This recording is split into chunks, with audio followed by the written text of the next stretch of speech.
Second Treatise of Government, by John Locke, narrated by Liam Johnson. Preface. Reader, thou hast here the beginning and end of a discourse concerning government. What fate has otherwise disposed of the papers that should have filled up the middle, and were more than all the rest, it is not worthwhile to tell thee. These, which remain, I hope are sufficient to establish the throne of our great restorer, our present King William.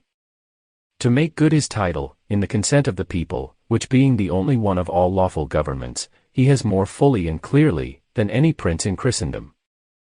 And to justify to the world the people of England, whose love of their just and natural rights, with their resolution to preserve them, saved the nation when it was on the very brink of slavery and ruin.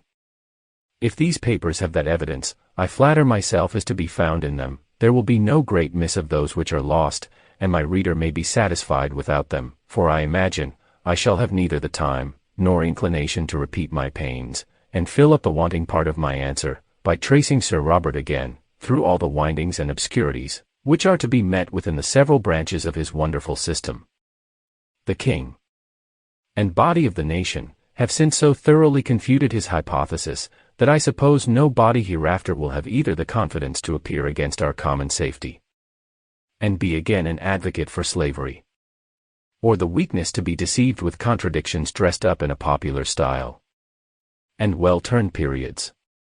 For if any one will be at the pains, himself, in those parts, which are here untouched, to strip Sir Robert's discourses of the flourish of doubtful expressions, and endeavor to reduce his words to direct, positive, intelligible propositions, and then compare them one with another, he will quickly be satisfied, there was never so much glib nonsense put together in well-sounding English. If he think it not worthwhile to examine his works all through, let him make an experiment in that part, where he treats of usurpation, and let him try, whether he can, with all his skill, make Sir Robert intelligible, and consistent with himself, or common sense.